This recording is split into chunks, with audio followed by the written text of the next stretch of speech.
Hey everyone, Mozart here, and welcome back to Five Nights at Freddy's The Next Generation.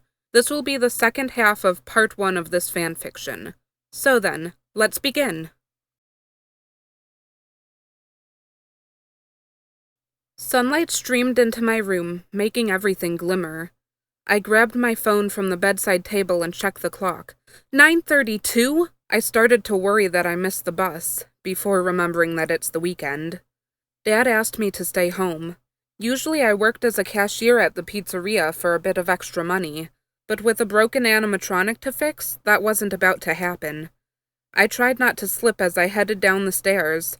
Then the smell of bacon and pancakes filled my nose. I forgot how tired I was, and remembered how hungry I was.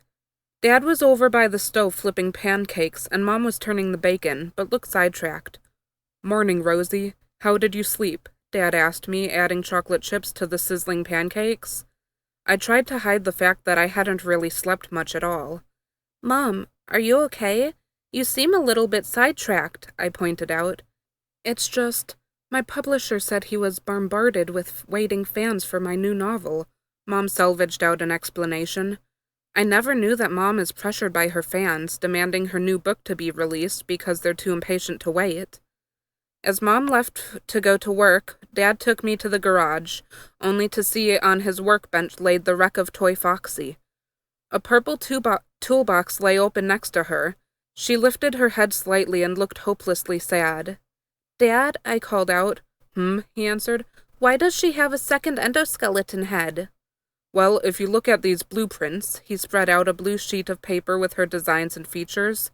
"You can see that she had some sort of creature on her shoulder." He pointed out at what appeared to be a bird of some sort. "A parrot, perhaps?" I piped up, thinking deeply.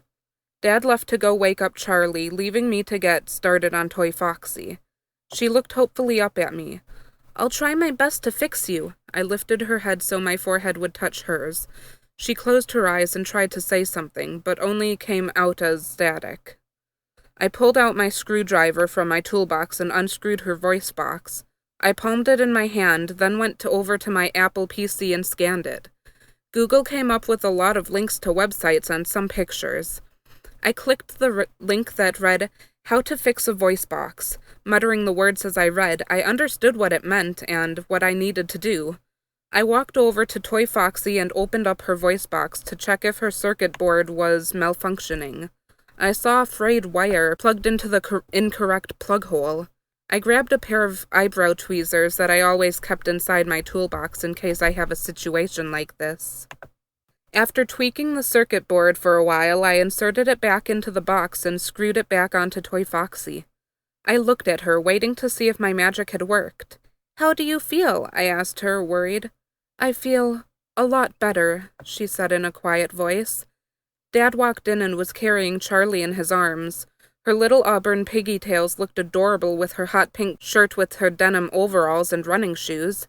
Dad placed her down and Charlie took a couple of shaky steps and wobbled. Her steps were stabilized once she had stopped wobbling. "Sissy, I can walk in full steps now," she squealed excitedly. "I'm very proud of you, Char," I spoke in a clear voice. Toy Foxy spoke to my father and he almost jumped right out of his skin. "You fixed the voice box without me? I'm so proud of you, Rose," Dad chuckled. "Have you fixed the police radio yet?" Dad took a quick break from his excitement. I felt my cheeks burn with embarrassment. I had completely forgotten about the police radio. "No, not quite yet," I whispered sadly. Dad put his hand on my shoulder to comfort me. "It's fine, Rose. Look, we'll do it together," he reassured me. He unscrewed the police radio box and handed it to me. I took it over to the PC and scanned it. Several links showed up on the screen, and I clicked the one labeled Police Radio Malfunctioning Issues. Within a few paragraphs of reading, I grabbed the circuit board and started to do more tweaking. Charlie watched over my shoulder in interest. I winced when she touched me, but realized it was just her. I picked her up and placed her on my lap. She passed over random tools and handed them to me, and when I asked her to grab me a screwdriver, she grabbed me a hammer.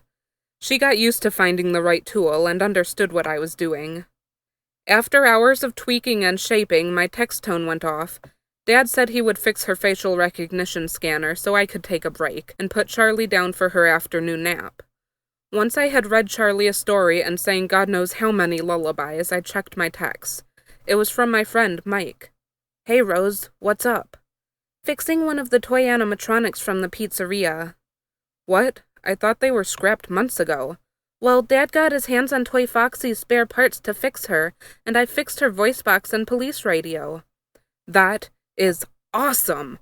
I don't know you were capable of that. Could you fix my little brother's robot? He's really sad he can't play with it anymore." Well, maybe. But do you want to go to the pizzeria tomorrow? Pizza is on me." "Anything for free food." "See you tomorrow." "You too." Mike was my best friend, but apart from him, I didn't have any friends. I knew he always wanted to meet Foxy, so maybe I could introduce him. The thought of meeting the rest of the animatronics made me chuckle. Chica was one of the sweetest animatronics out there. She usually makes pizza for the customers. Bonnie is a very instrumental-influenced animatronic. He was very good at playing guitar, and Freddy was very good at singing. I decided to daydream in my room instead in case I wake up Charlie. I smoothed my duvet out so I could sit down. I tucked one of my feet under my thigh and let the other one dangle, and I reached out for my guitar. I tuned it, and I started to sing a song I wrote about the animatronics. Foxy is brave, Chica is sweet. All of my love I will take to my grave, and visiting Freddy's is a treat. Bonnie is funny, Freddy is cool. He's the best bunny, he ain't no fool.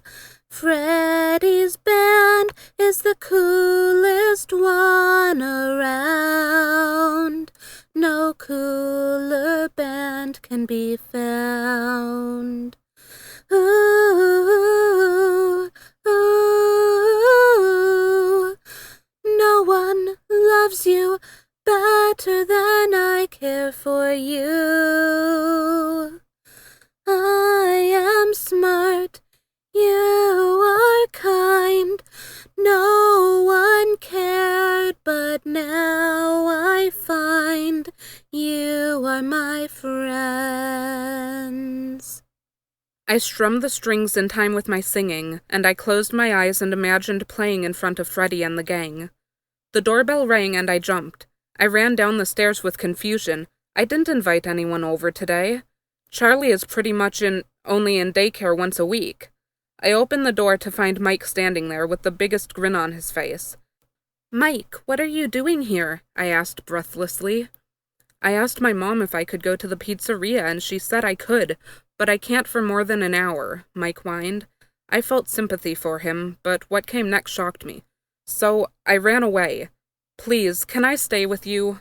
"Oh, Mikey, I don't know if Mom and Dad would let you." I was worried that Mom wouldn't like the whole change in plans thing. "Oh, don't look so worried, Rosie. I asked your dad, and he said he was fine with it." Mikey's words echoed in my mind, and they sounded so distant. I zoned out. I whipped out my phone and immediately started to text Mom. "Mom, Mikey says he ran away from home because his mom wouldn't let him go to the pizzeria like we planned on Wednesday. Is it okay if he stays with us?" I was hoping Mom would say no and Mikey would have to go home, but of course it didn't work out like I thought it would. "Sure, honey. He can sleep in the spare room." "Thanks, Mom. That's great news. I'll let you go back to work." "Thanks, Rosie. I just finished the final chapters of the novel." "Oh no. What am I going to do? I can't tell Mikey that he can't stay here, but I can't tell Mom that he isn't allowed to stay." I just had to face the facts. He gets to stay. "Mom says you are allowed to stay," I groaned. Mikey yelped with joy and hugged me. I blushed a deep red. I usually didn't mind Mikey hugging me, but this time felt different. I felt loved, but differently to how Mom and Dad love me. It's like those boyfriend and girlfriend kind of love. Up in my room, Mikey dropped his bag on the floor and started to mutter to himself, and I caught a few swear words. Luckily, I don't swear under my breath.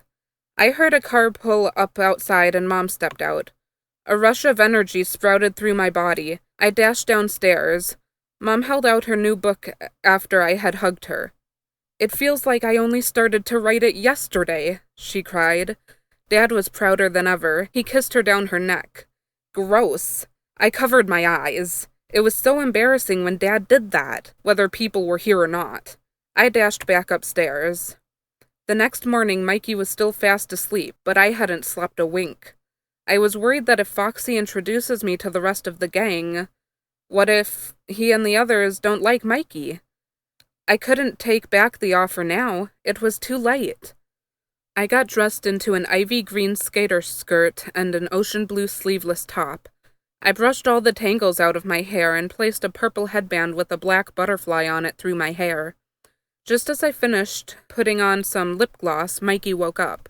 He turned to me and mumbled, then his eyes shot open. "Rosie, you look like an angel," he said, starstruck.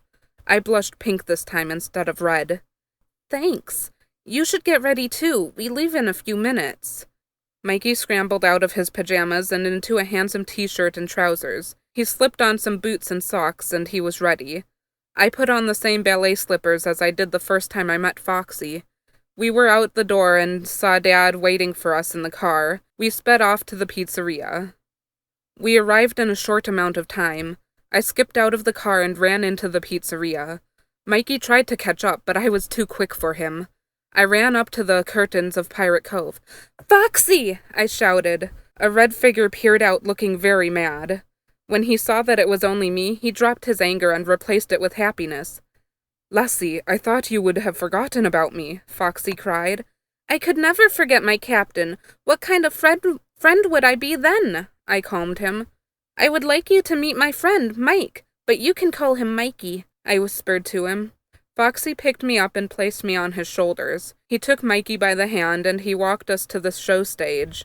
There I could make out 3 different animals. A chicken, a bunny, and of course a bear, that were the other members of the band. Chica was the chicken, Bonnie was the bunny, and Freddy was the bear. They looked up at Foxy, and when they saw me, they stopped talking and rushed over. "Whoa! Who is this cutie patootie?" Chica asked Foxy. "Yeah, she must be special," Freddy added. "What? Why would I be special?" I asked, slightly confused. "I can answer that question. Foxy doesn't like to be touched, so you and your little friend must be special," Bonnie explained to me. "What are your names?" Chica asked, suddenly seeing Mikey. "This is Rose, and this is her friend, Mike, or Mikey as she calls him," Foxy explained to the gang. I remembered I had brought my guitar with me to play the song I wrote for them. I whispered to Foxy to put me down, and I ran off. A few minutes later, I ran back with my guitar, tuned and ready. "I would like to play a song I wrote about you all," I answered their question by the expression on their faces. I strummed the strings and sang the lyrics. When I said each one of their names, they blushed. I finished the song and they all clapped for my performance. "She really is sweet and kind herself," Bonnie cried. "I would love to make pizza with you sometime," Chica said with the happiest day. "I would love to learn how to play that song on my guitar," Bonnie joined in. "And I would love to learn the lyrics to that song," Freddie added. I had never had this much praise before. My day at Freddy's was perfect, until it was 2 p.m. I saw a man walk through the door. I didn't notice him until he had 2 children follow him into the backstage area. I told the crew that I was going to the bathroom when I really followed the man. I stayed around the door and heard an ear-piercing scream from inside. That's when I came in. Blood was spilt all over the floor. 2 bodies lay up on the floor, dead. The man noticed my shadow. He turned around and smiled an evil smile. "So, you followed me. You just made the biggest mistake of your life. But again, this will be the last mistake you will ever make." He raised a knife over his head and stabbed me in the stomach. Blood spilled out from my wound and the corners of my mouth. "Foxy!" I yelled again. I heard footsteps running, growing louder, and then the door burst open. He saw me lying on the ground and rushed to my side. "Chica, Bonnie, go get the staff. Freddy, go get the puppet. I'll stay here. Oh, and lock the door from the outside," Foxy said. He held me in his arms, rocking me gently and crying. "Foxy, I'm sorry I have to go like this," I whispered. No, I'll patch you up with a bandage, and then you can go to your mother, he hushed. No, I can see the light. I have to leave. But remember, I'll be your daughter, I assured him. He cried harder. One question. Did you know you were gonna be killed, so that's why you asked that favor from the puppet? Foxy asked me. The answer was complicated but simple. No, I didn't know. Please forgive me, I whispered. It's okay. I'll get your mother. Chica and Bonnie are back. Foxy ran like the wind and got my mom, and Mikey followed him. My baby girl! Mom cupped her mouth. Mom, I need you to do something for me. When I die, don't take down my photos. Don't burn them either. When Charlie grows up and sees them, tell her the story. My story. Please, don't let me down. And I will be possessing one of the new animatronics, so my soul will still be around. I smile at her weakly, and the puppet comes in, and then my world goes black. I've passed away. Well, that's the end of the first part of Five Nights at Freddy's: The Next Generation. I hope you enjoyed this fanfiction reading. If you did, you can like this video, leave a comment, or maybe even subscribe. Thanks for watching, and I'll see you next time.